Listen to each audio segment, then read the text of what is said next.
What's up guys, Nolan here, and today in Tarkov we will be losing the Christmas tree. This is the last day of the Christmas tree, so if you have any ornaments left, be sure to use them up now or lose them. Worst case, just sell them for extra cash because they will be deleted after today. We also got a couple questions about map-to-map travel answered from Nikita himself. This is thanks to Hums21, the German community rep, so big thanks to him. On top of that, we have some sneaky changes being made to the Hideout and traders the past few days and again today, but first, the Nikita questions. We asked Nikita two questions about map-to-map travel, specifically with the first thing being, what will be the incentive for someone to move from one map to the other? Is this purely ease of access, better use of time, or will there be an extra reward expected from doing this? Paraphrasing around the Nikita-isms here, Nikita answered that the main point is going to be the infiltration of the locations will only be possible through other locations. So it will not be a special game mode, and it will give you more loot or rewards. It is just an entrance and an exfil to that location. So this sounds like another confirmation that the labs location will only be accessible through other locations, as it is the first map to be involved, and Nick also brings this up in the second question in a second. In terms of incentive, there isn't any for specifically traveling to the other map, but the loot and the opportunity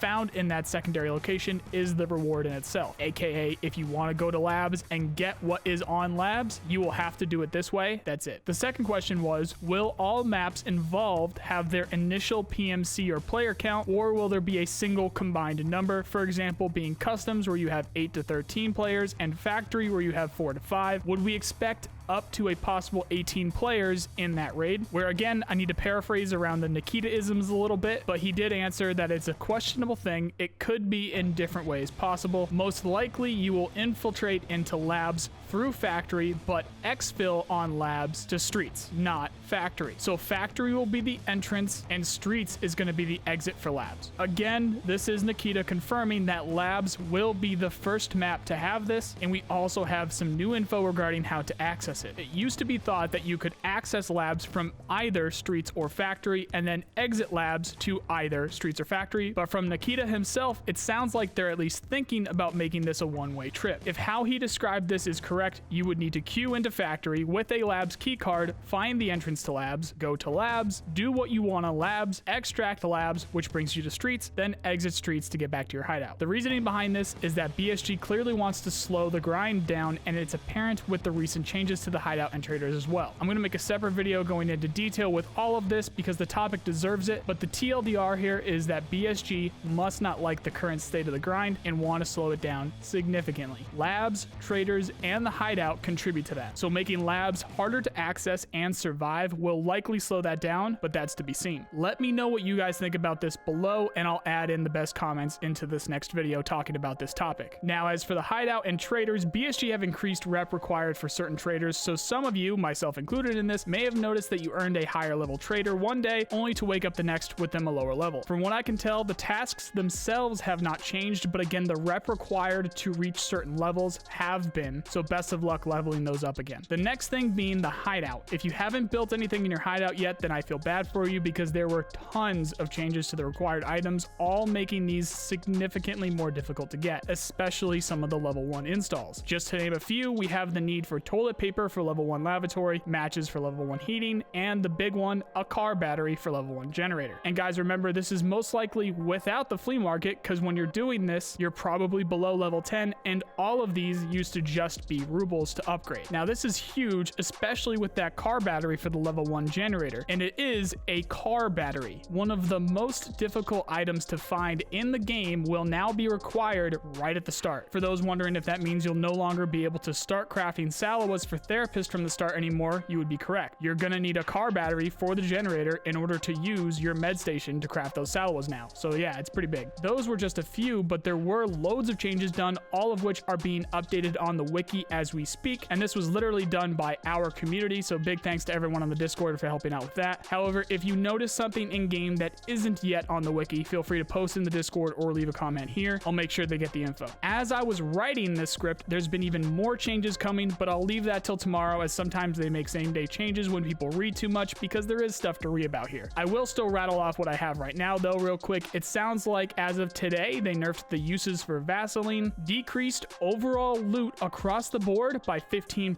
nerfed the ergo for a ton of guns and mags, so check your favorite builds, but I'll link the log for that specifically below. They buffed the UMP recoil, nerfed the Lapua's base ergo big time, buffed arm stamina drain, and they gave Gluhar some more guards at certain spawn points because apparently he didn't have enough already. BSG actually posted a bit of a changelog this time, but not for everything. However, I will take what I can get. Again, that link is below. There is a lot going on right now, so expect another video tomorrow with more, but I wanted to make sure you guys got the news about the map-to-map travel stuff as well as the ghost changes that we've already gotten, because no, you're not going crazy. Vaseline was 10 uses just yesterday, and you did have Jaeger level 4. They just changed some things without giving us a proper heads up, but now we know. That was today, January 13th, 2021, in Escape from Tarkov. For the latest Tarkov news and content in general, check out these playlists here. If you like this video, then you know the drill. Please subscribe. I really appreciate the people who do. Otherwise, I hope you at least learned something, and I also hope you have a nice day. See you guys.